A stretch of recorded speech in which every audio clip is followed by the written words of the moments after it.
And welcome to the Falconcast, the fastest growing podcast in the history of the known universe. Little technical issues today, so sorry for the late start. All on my end because I'm an old man and these things happen. And a little added degree of difficulty today because my dog sitter didn't show up. So Kira will probably make an appearance on the podcast at some point. I've got her locked in the other room. If she barks too much, I'm going to have to bring her in here. And for some reason, when I try to type, there she goes barking. So I'm going to go ahead and bring on my man Dalton Brown right now. And we've got a lot of cool stuff for you today. Hopefully, if we could survive it with the dog barking. But Dalton, tell the people a little bit about yourself while I mute myself and go get this monster. Yeah, well, it's all good. I love dogs, so it's good to hear from her a little bit.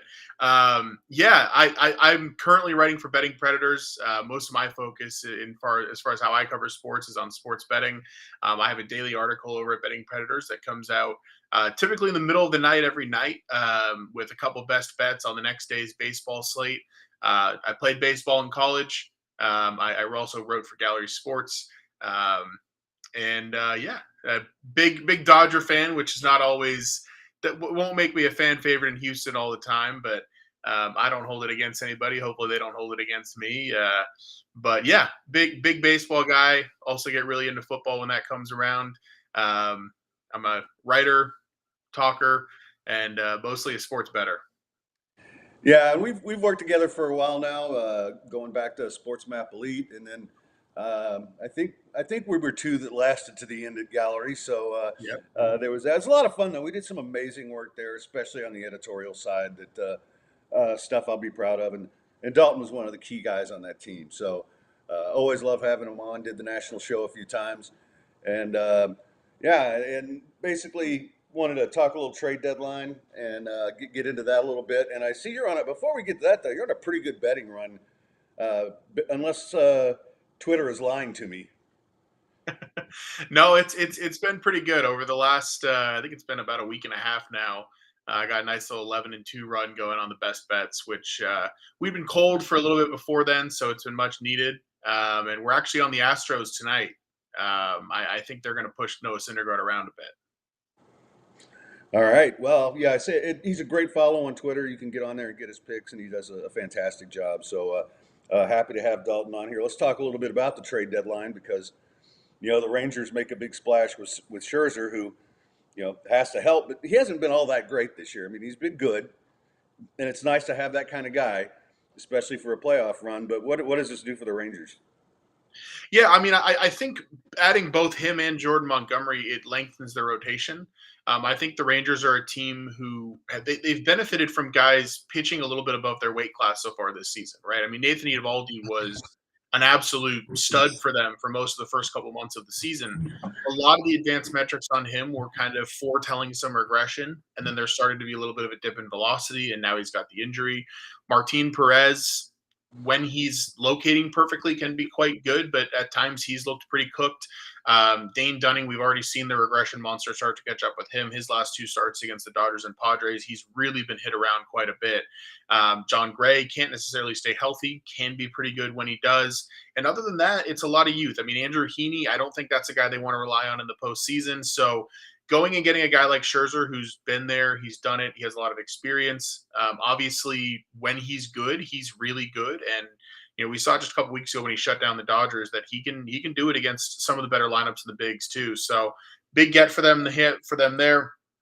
Jordan Montgomery, classic, number 2, number 3, middle of the rotation type of guy who, when he's at his best, can be really good as well. So that type of rotation lengthening goes a long way when you start getting into a 7-game series.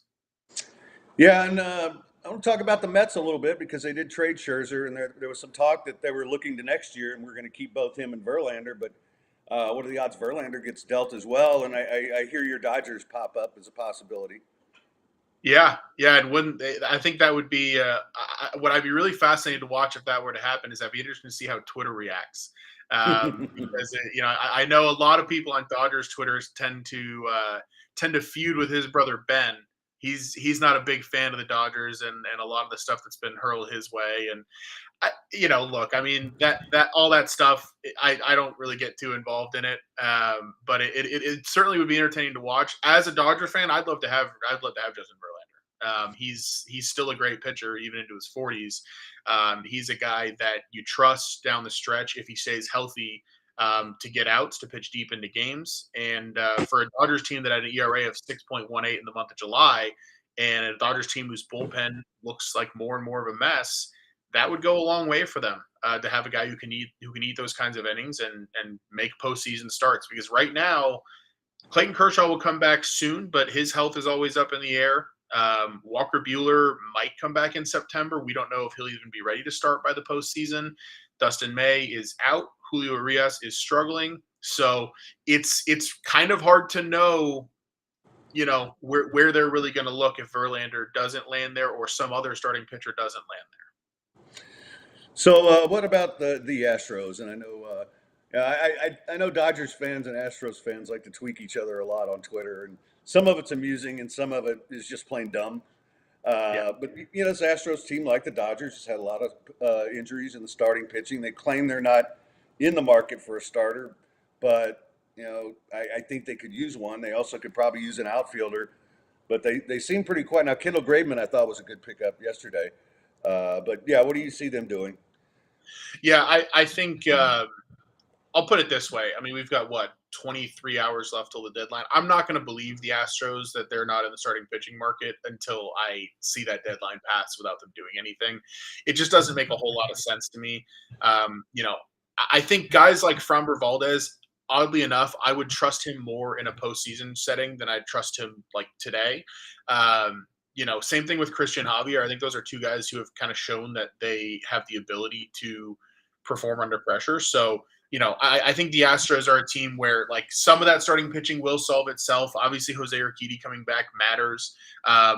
But the reality is they're missing that, kind of bona fide dog at the front of the rotation. I think they're in on Verlander. I don't have any like sourcing on that. I just think that they probably are. I think it makes a lot of sense that they would be. I also wouldn't be surprised to see them go out and go after a guy like Eduardo Rodriguez in Detroit or Jack Flaherty in St. Louis. Some of the same guys that I'd like to see the Dodgers go after, I think makes sense for the Astros. And I think they're kidding themselves if they don't want rotation help. It can only increase their chances. But it's funny. I heard Joe on your show last week talking about the Astros as a dark horse in the futures market. I agree with that. I was betting them back in May when they were up at about plus 200, plus 225 to win that division. I still think they're going to pass Texas in that division. Yeah, I think so too. And Lamont's on the chat and says, "Very one more person express hope in Brantley returning. I may get physical." You know what? That's just like a few good men. There is no Markinson, right? There is no Brantley. He's not coming back, and they need another outfield bat. Real quick, I need to tell people about the Phoenix on Westheimer, which is a fantastic place. And I was there Friday. I'm usually there every Friday. They got the Women's World Cup, so if you want to go and see the U.S. at 2 a.m, they got you covered. Now, you're not going to have – they're going to have the kitchen open. They'll have the great wait staff, but they have to stay within TABC hours for alcohol. So, you might want to load up before 2 o'clock. And then but they have all the games on. And Vu's there almost 24/7. And I get random emails from him at ridiculous times about stuff. But it is really the best soccer bar in Houston. It's they got Fried Friday coming up this week, and all through August 20, they'll have all your women's soccer at the World Cup. And don't forget about the big fundraiser we're doing. It'll be over at their property on Navigation, August 26th from 6 to 10 p.m. It's for Daniel, who is paralyzed from the waist down and in a car accident. He's got a young son. He's a single parent, can't pay his bills. So we've got a great show planned for you with live bands and some great singers and pick-me events, who I'll talk about a little bit later today. We'll be there with a photo booth so you can get your photo taken with all the famous people we hope to have there. And please come on out. That is August 26th, 6 to 10 p.m. But any other time, man, just go to the Phoenix on Westheimer. It's my favorite bar. I'm there at least 2 or 3 times a week. And I still haven't gotten through the menu yet to where there's something I don't like. That's how good it is.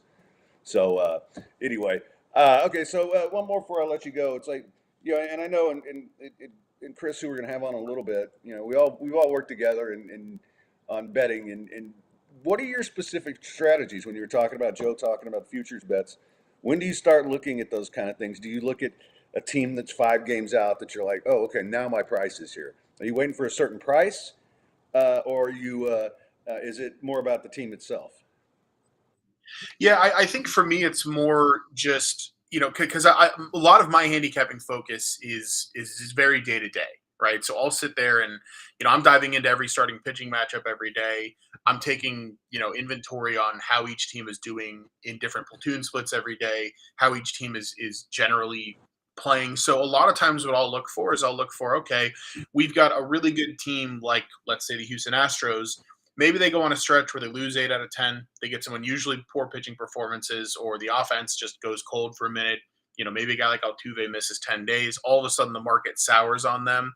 A lot of times, that's kind of what I'll look for. Is I'll just look for either a team that I know is good, that I know will be there near the end, that just goes cold for a little while, or I'll look for a team that I don't think very much of, that goes, in my opinion, fraudulently hot. Like for example, I've got a bet at plus money on the Miami Marlins to miss the playoffs.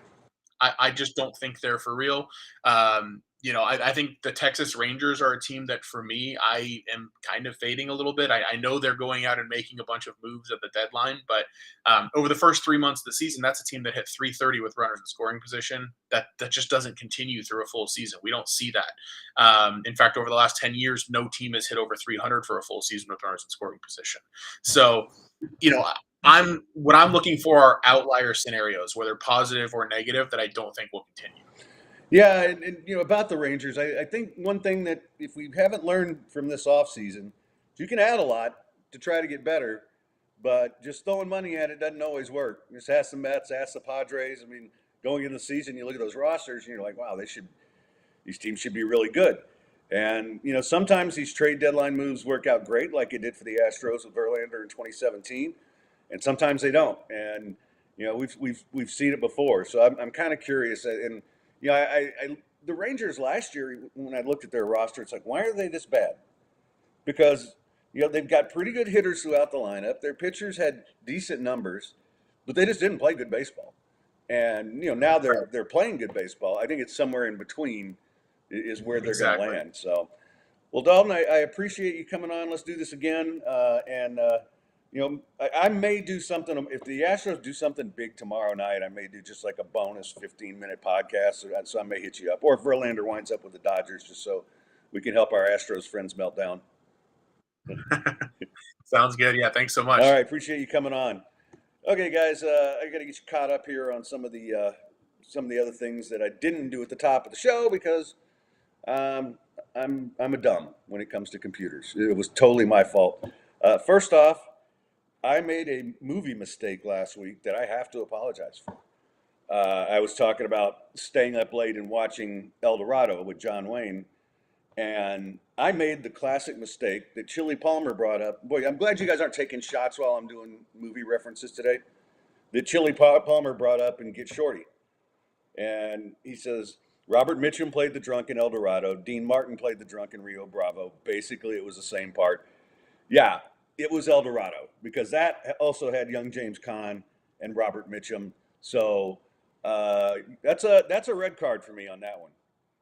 So I'm throwing the red card. And also, just want to let you know if you want to advertise, somebody wants to advertise, we got a couple new ones coming in. Still looking for that one more home run. It's thefalconcast.com at Yahoo. Thefalconcast at yahoo.com.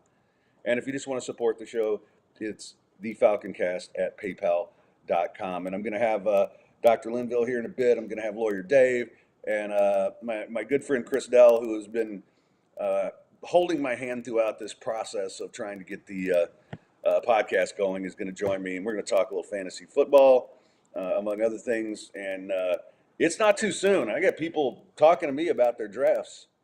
And I'm like, okay, you know what? I know the guy for that. And if I hadn't accidentally muted him last week, we could have talked about it. Rain Man, ride, boldly ride. Yeah, I got a couple other TV things to get to.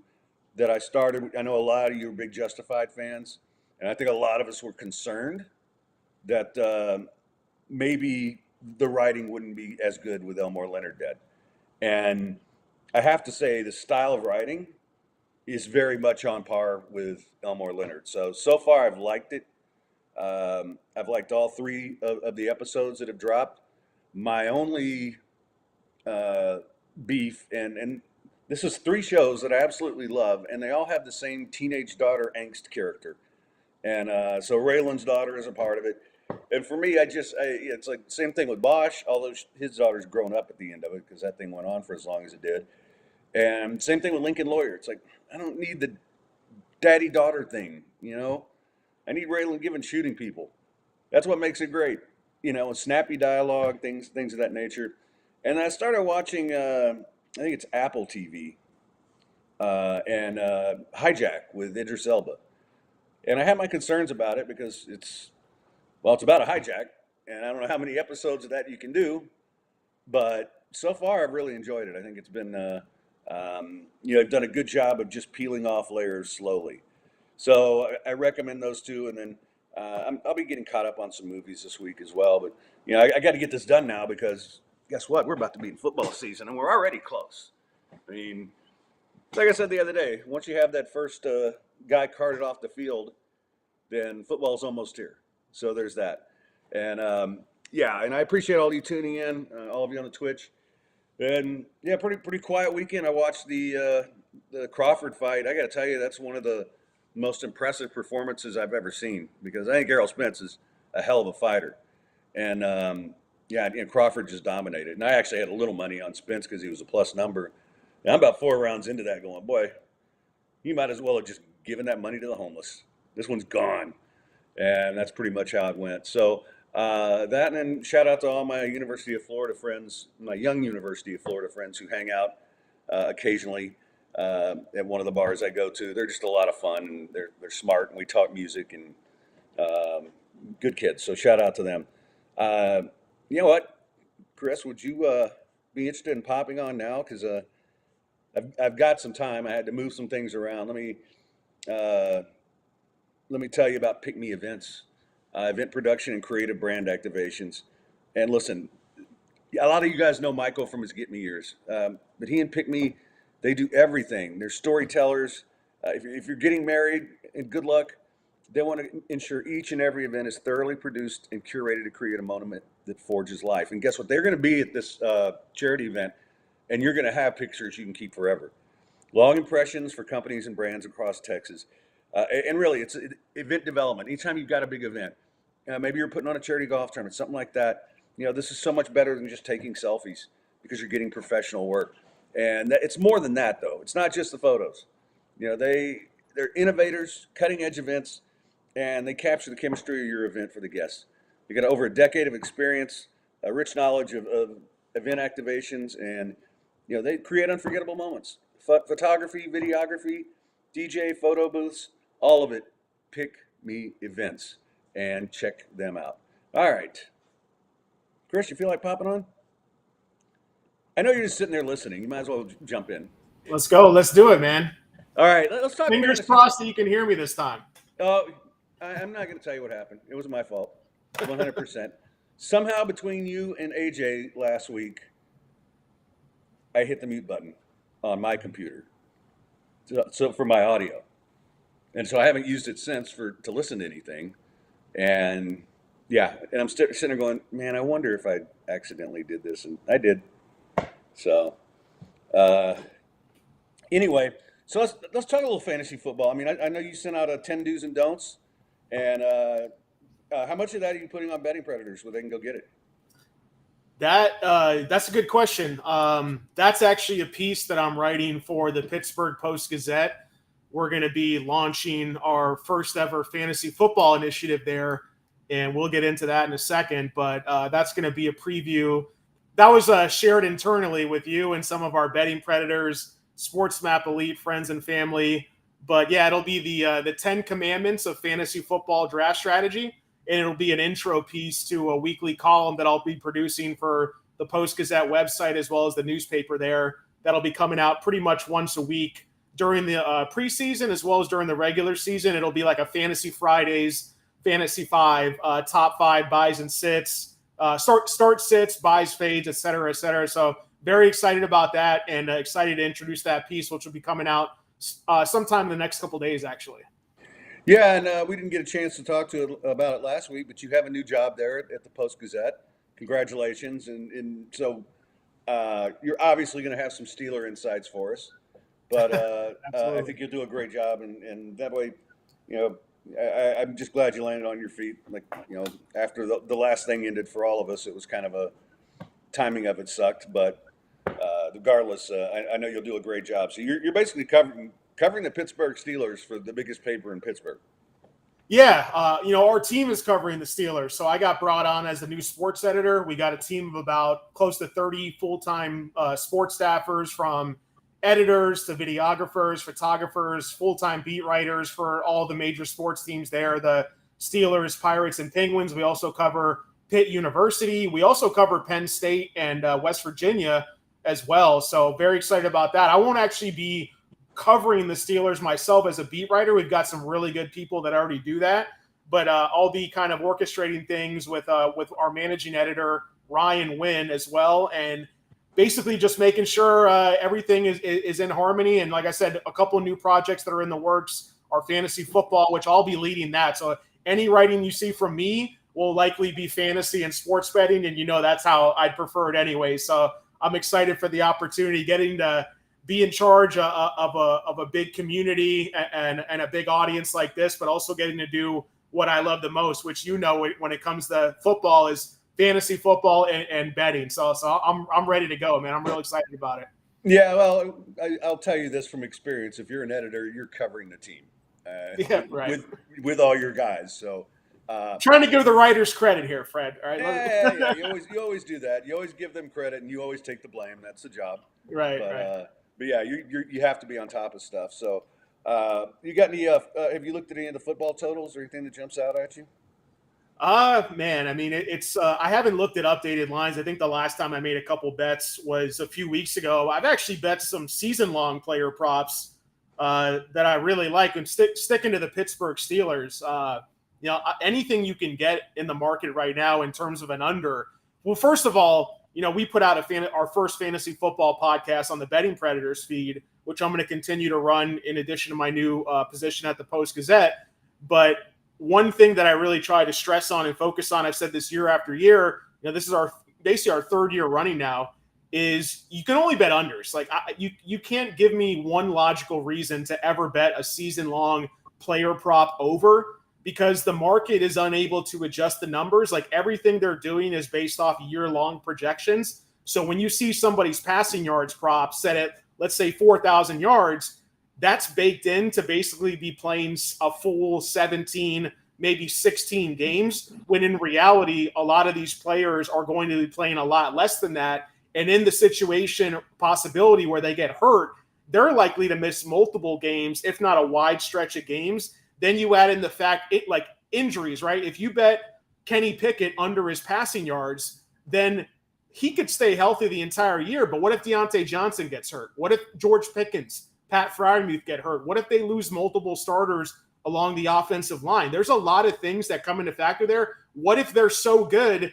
they clinch a playoff spot early and bench Pickett in week 17? What if they're so bad they just pull the plug in weeks 14 and 15? So you can give me a million reasons why a season-long player prop under will hit. You can't give me one legitimate reason why an over will hit. So I really like Kenny Pickett because under his passing yards and passing touchdowns, because the Steelers have already made it known publicly they're looking to win with old school football, which is running the ball with Najee Harris and Jalen Warren and relying on their defense. They signed Patrick Peterson. They've made a couple other big free agent signings. Alex Highsmith, they made one of the highest paid defensive players in the league. So defense, running, and the fact that they really don't trust Pickett with the full keys of the offense yet, that makes me really like his unders this year, even if he winds up taking a legitimate step forward in his quarterback progression. All right, give the people some of your fantasy football tips who are starting to draft already. Just give me 2 or 3 things that you need to look for. And I know you've got 10,000, and we'll hit on those. We talked earlier today. I think we'll do a whole show on fantasy if people are interested. But just give them 3 or 4 things to look for. Yeah, absolutely. I'll take a couple from the article I'm getting ready to put out. And one thing is, don't draft players. Don't draft based on your opinion of players. You want to draft based on price. And it's a similar motto that we see when it comes to sports betting, where you always want to shop for the best line.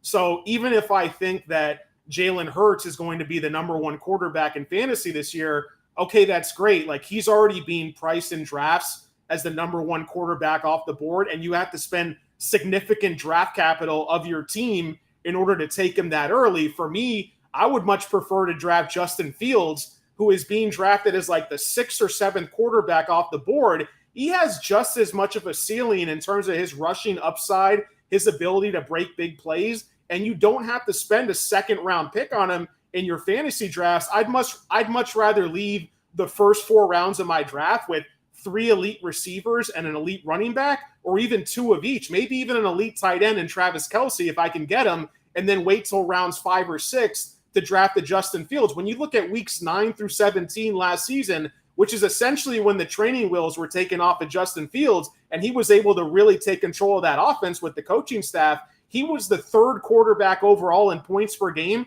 just a hair behind Patrick Mahomes and Jalen Hurts. But when you look at average draft position, which we call ADP, he's being drafted as the 6th or 7th quarterback off the board. So I think if you're price shopping when it comes to these drafts, Fields has the upside of a number 1 quarterback overall in the league in fantasy, not in real life. In fantasy, we're talking here, and you can get him at a significant discount compared to the likes of Josh Allen, Mahomes, Jalen Hurts, etc. So I would say don't draft the player, draft the price. That's probably one of the top recommendations I'd give going into any type of fantasy draft this season.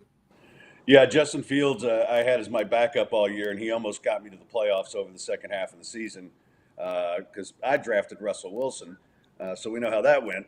But yeah, I wound up, once I got him in there, and he went late. And that's the kind of guy I always try to grab because, the running he does makes up for the, 5 million yards Mahomes throws for. So anyway, all right. Well, I'll tell you what, brother, I appreciate your help. I'm glad I figured out what was going on here. It was not your fault. It was totally on me. I'm a failure, and that's okay. The beauty of these things is we bounce back. So I will have you on. We'll do this again real soon. I mean, but yeah, let's talk about that fantasy thing. And if enough people are interested on the Twitch, just weigh in. Would you like to hear Chris do a whole hour on fantasy with me? I think that'd be fun. Yeah. Yeah, like I said, if you want, we can do a mock draft together. We can go round by round, picking your favorite player, picking my favorite players. We can go position by position, talking about top love, hates, buy, sells, whatever you want to call it. I have a lot more in my column, the 10 Commandments of Fantasy Football Draft Strategy, as I said, in a couple days. And I'll be posting my top 5 favorite players and also top 5 guys I hate at each position over the next month. So we can definitely dive into that. And we can use the chat here to field listener questions as we go along. I know that King of All Witches mentioned it's all about value when I talked about drafting by price, and he's absolutely right that you want to draft based on value and draft based on price. Let the best value fall to you. You're going to walk away with a better team at the end of the day. So I'm more than happy to do it. And it's a fun time ramping up because now tomorrow's August 1st. Once that month changes from July to August, then it becomes football season in a lot of people's minds. So we're about less than 24 hours away, but I'm already ready to go, man. Yeah, and everybody starts getting ready for their fantasy drafts August 1st. This is the holiday for it. So, all right, we'll definitely do it. We'll I'll get with Chris and we'll schedule it. It'll be on an off day, and or maybe we'll just do it next Monday. Maybe we'll just do the whole show on it because by then some of you are already going to have your draft scheduled. So, all right, brother, I appreciate the time, man. Hey, can I get one shout out real quick, Fred? Sure, absolutely. I'm gonna shout out to the Colombia women's national team for beating Germany, one of the biggest upsets in World Cup history yesterday, 2-1. So that's my squad. That's where my mother's side of the family's from. Vamos los cafeteros. Let's go Colombia, baby. Hottest women in the tournament, without a doubt. Which is, you that's what I look at. You should get an extra point for that, man. You should get an extra point for that. Well, man, that's like 3 big upsets in this tournament so far. So anyway, congratulations, and I will catch up with you soon, brother. All right, sounds good, Fred. Take it easy, man. Right now, Speaking of fantasies, this guy can help create them for you. Like if you're fantasizing about new hair, if you're fantasizing about your wife's new breasts, Dr. Linville can take care of you. What's up, man? How you How you doing? doing? How you doing? Good. Well, let's. You always tell it better than I do, although I do a pretty good Yeah. job. But Yeah, you do great. tell them a little bit about. Let's start with the hair procedure. Yeah. With the grafts, $4 a graft, and I mean, it's Yeah. there's no. I mean, it's just it's local anesthesia. It's not. It's like going to the dentist, except you've got more fun people working for you than dentists do, I hope so. and you're not drilling on anybody. No, we're not drilling any bone or anything. Yeah, I mean, I started doing hair transplant like, I don't know, 6 years ago now, which is crazy. But and I just do it. I keep the price at the low end because I like doing it. And guys get such a great benefit. Whereas, they look younger, they feel just younger and healthier, more vibrant, if you will. So yeah, I mean, I do it. It's great. I've done it myself. So I've done it like 3 times. Like I've said before, I'd be bald and hideous, I guess. So it's a great way to restore the hairline and fill in parts where it's getting thin. I mean, it's such an easy, great procedure. It's one of those things where technology really has kind of leapt to the point where it just is simple. It's not overly elaborate. It's simple, and that makes the recovery easy, and it makes it almost foolproof. So it's a great procedure, man. You've done it. Yeah. A bunch of guys have done it, and we're really busy. But I customize the plan for everybody. Everybody's different. Everybody has different genetics and different patterns of how they're losing their hair. So I try to customize that and really maximize the kind of monetary return on investment for each person that comes in. Yeah, and consultation. If you mention Falconcast, you're waiving the consultation fee, right? Yeah, that's right. And I gotta get a landing page. So that's one of the things. I think Kat, one of the girls who works with me, is gonna either have you ask your listeners, but we need to come up with like get Falcon hair, get Fred's hair, something kind of funny but catchy, so you can, we can direct anybody that's interested to that very easily. Yeah, we got some clever people here on the Twitch, so you guys can come up with it. Yeah. We had a chance to hang out a little bit last week and just had a great time, and I hope we get to do that again soon. Yeah. But we also talked about, Chris and I were just talking about kind of an off-schedule podcast, Right. but we also talked about doing something for men who have gone through a divorce, basically. Yeah. Considering, I've done it enough times now, I should be an expert, and yet I screw up every time, worse and worse. Yeah. But yeah, I mean, something like that. I just don't think, and maybe I'm wrong, but I don't think guys like to talk about that stuff. And you know me, I got absolutely zero shame. I mean, but I do think a lot of them go through it, and I think it would be really useful for them and fun for us to do, I think. So Yeah, I'm all for it, man. I mean, that's why we're here, is to spread the info. And the only thing that not talking about it has done is led to more and more like pain and suffering and divorce. So if we want to figure it out and get better at it, the only way to do it is to like spread information and get smarter and better at it. Yeah, it's funny. I won't give away too much because I think it's one of those things that when people sit down and start listening to it, they'll really, I hope, appreciate. But for a guy in the communications business, I found that one thing about relationships is that people do not communicate. Yeah. And especially, hey, I obviously had those issues too, but communication is so important. And you know what? If you communicate, she tells you, hey, go get some hair. What are we doing? That part is easy. Yeah, I got that. Yeah. Yeah. You don't look good bald. Like, it's time for you to get hair. I have that in the bag. All right. The website that we want to send them to right now is, I always have to scroll down. Sorry. I'm not as efficient as I used to be, but it's hairspecialisthouston.com, which I should have memorized by now. And go on there and check it out, and you'll see what they're about. And Dr. Linville's a great guy. He's a great doctor. If you have any kind of plastic surgery needs or wants, man, just give him a call. This is a guy. Go to the website and runs a great business, and very proud to have him as a partner on this show. And we shall talk again soon, my friend. Sounds good, buddy. Have a good one, man. You too. Okay, take care. All right, hoping to get Lawyer Dave on here to finish out the show. I had to shuffle things around. If you missed the beginning, we had some technical issues, so we had to start a little late. That's my fault. And then my dog sitter doesn't show up today. And so somebody has been acting up the whole time, and I finally got her to calm down. But so, yeah, there's a little barking at the beginning. But, you know, now she's just kind of sitting here, but at some point she'll make an appearance, because every time I I type on the computer, she wants to type on the computer. So you might see a dog head pop up here. If you do, don't panic. I did want to get into something that, you know, we talked about Colorado going to the Big 12. Well, now it looks like Arizona is going to be joining them. And, you know, it's interesting because this is going, I think the next big wave is happening right now. And I think part of the reason is, and I think Oregon and Washington are really pushing hard to get to the Big Ten. And there was a rumor out today that the Big Ten was looking at Oregon, Washington, Florida State, and Clemson, which I don't know. I think the way that ACC is set up, it would be very difficult to do. And there's the dog. But I think that from a Big 12 perspective, it puts them in a good shape. I like Arizona in there. I think that gives them a footprint. And we talk all the time about it's not what you do on the field necessarily. It's your brand, and it's where you're located. And that gets the Big 12 into the Arizona market.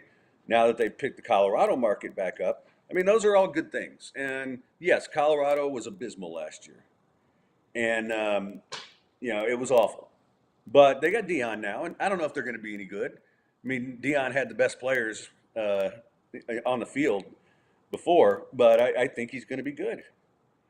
And, yeah, I think that's going to help the Big 12.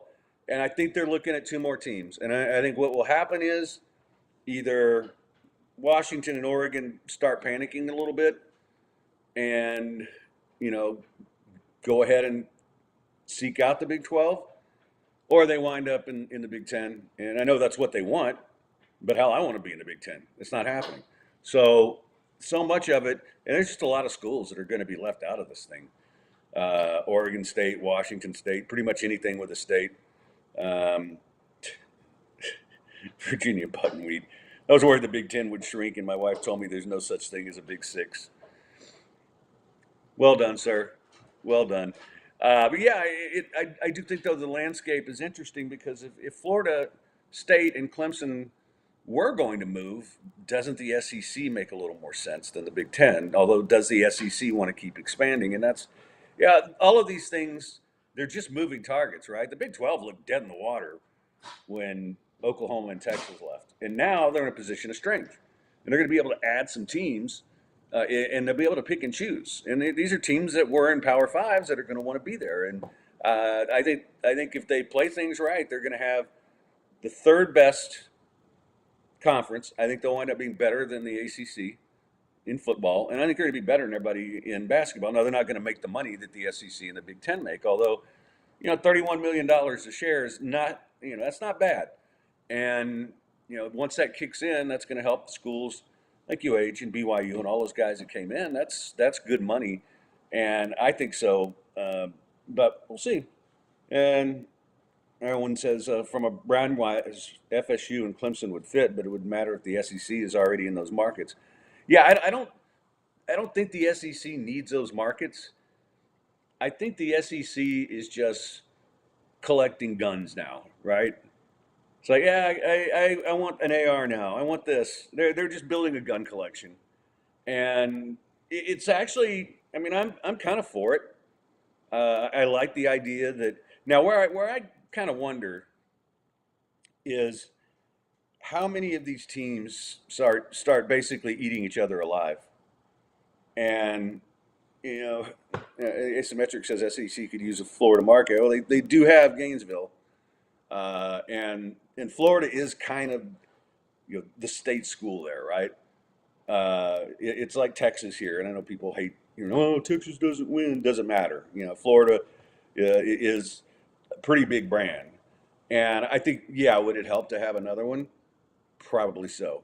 I do think the idea that Florida State just seems like a cultural fit there, right?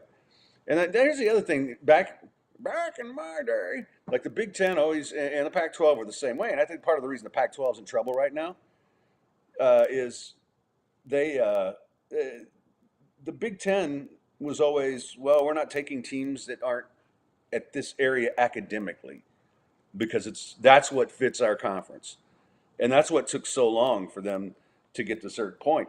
Pac-12 kind of turned their noses up when Texas and Oklahoma wanted to come there, and they wouldn't be in the situation they are now. Part of that was, oh, it's not a cultural fit, and that's coming from, like Oklahoma's not a cultural fit with Cal or Stanford.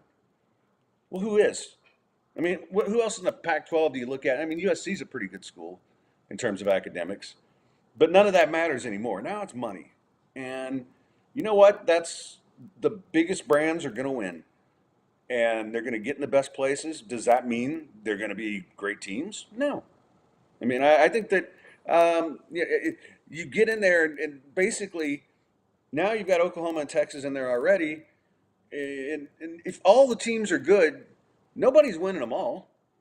I mean, maybe Alabama and Georgia still dominate, but the reality is, you're going to have games where you have a team that's top 10, and this happens every year, right, in the SEC. And I'm kind of curious what you guys think about this. There'll be a team, and we'll use A&M as an example, but they'll be in the top 10 preseason, and they lose 3 or 4 games, and they're like 23rd.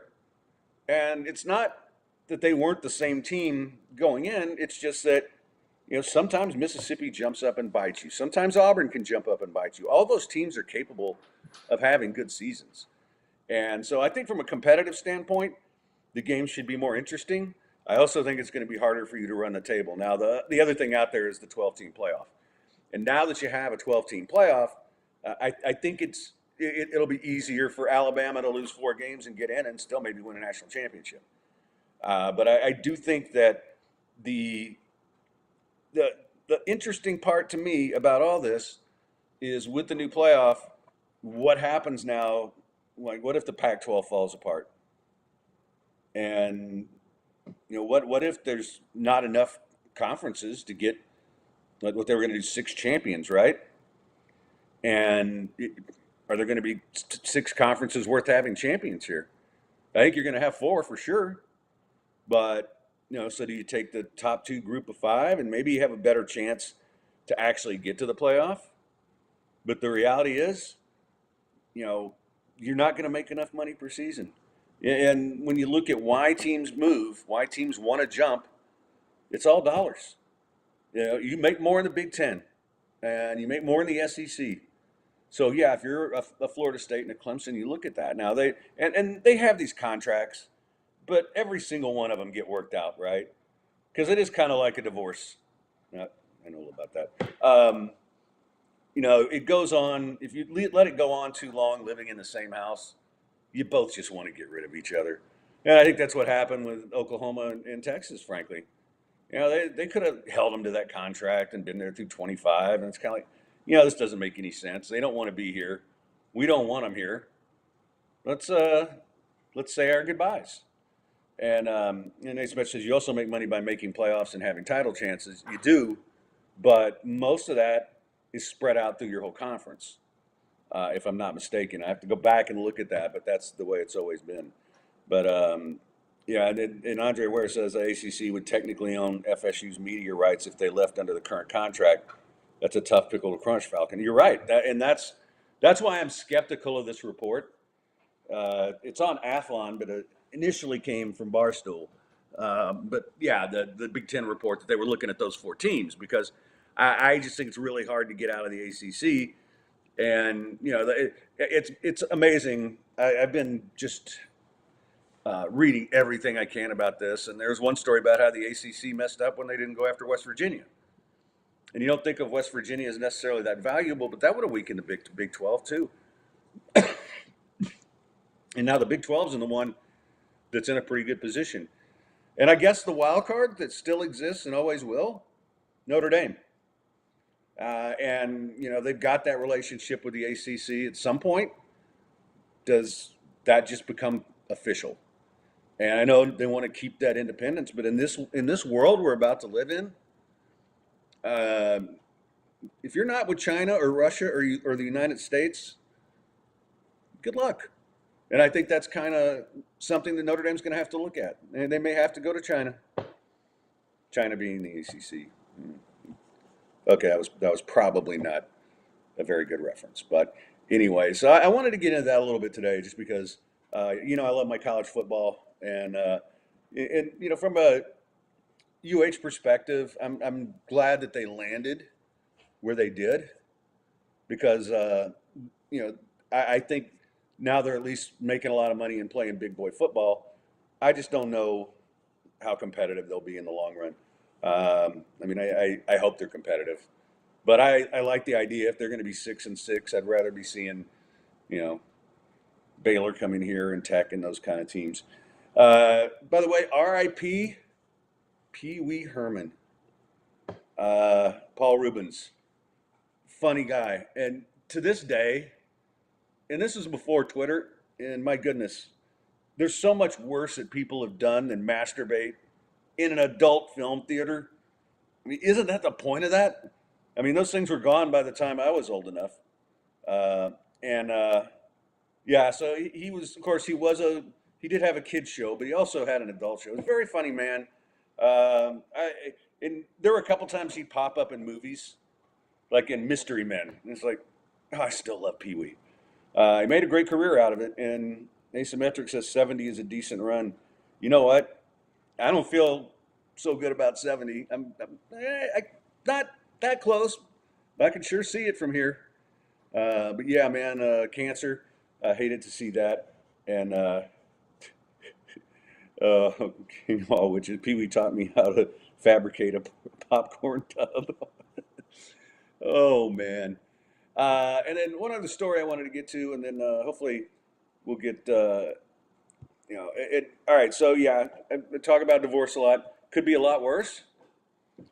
I could be an ex-Auburn player, Robert Shiver, who apparently in the Bahamas, his 36-year-old wife and 2 men were arrested after police discovered that they had made plans to kill him. One of the other man, and of course, the woman always goes younger, right? 28-year-old Terrence Bethel is reported to be Lindsay's lover. The other man is 29 years old. Did these things ever work? These murder for hire plots? I mean, I guess they do, and we just don't find out, right? It's like, oh, a guy got murdered.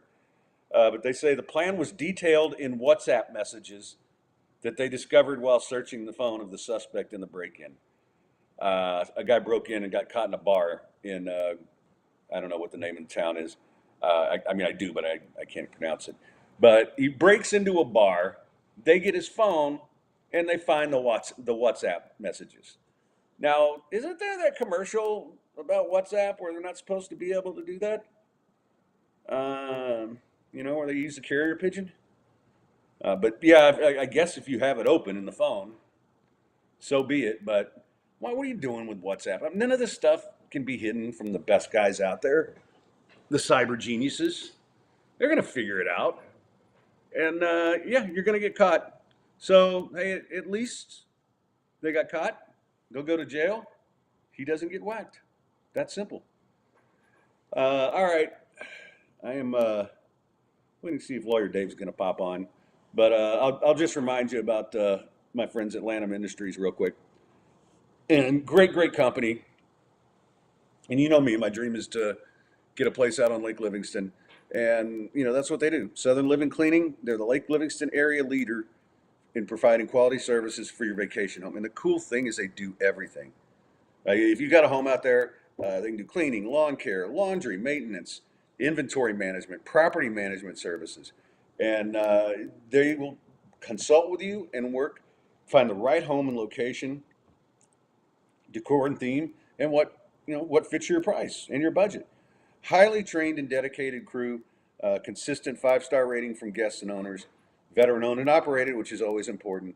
You can go to lanhamindustries.com/GoDaddy to check them out, or you can give them a call at 936-581-6166 or 346-773-9577. And great people. If you already got a place out there, get all those things done. They're the guys to go to. Day one Donna's in the house. And yeah, I don't know. I don't know much about murder for hire other than what I see on TV. But I don't think I would be using any kind of digital trail. It's like, hey, Big Paulie got busted in Goodfellas. He never talked to anybody. I mean, never wrote anything down, never even got on the phone.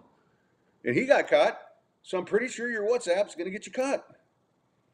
So, yeah, don't be leaving murder trails. And for those of you on the Twitch, you can see that Kira has decided it's time for her to join the show. So yeah, she's a fun dog, but she's still a puppy, and she gets fired up. And usually I have a guy who comes and takes her for an hour and takes care of her, and I don't have to worry about her. But he didn't show up today, so I'm not real happy about that. But I will say this: she's done a very good job. She's made it all the way almost to the end here without.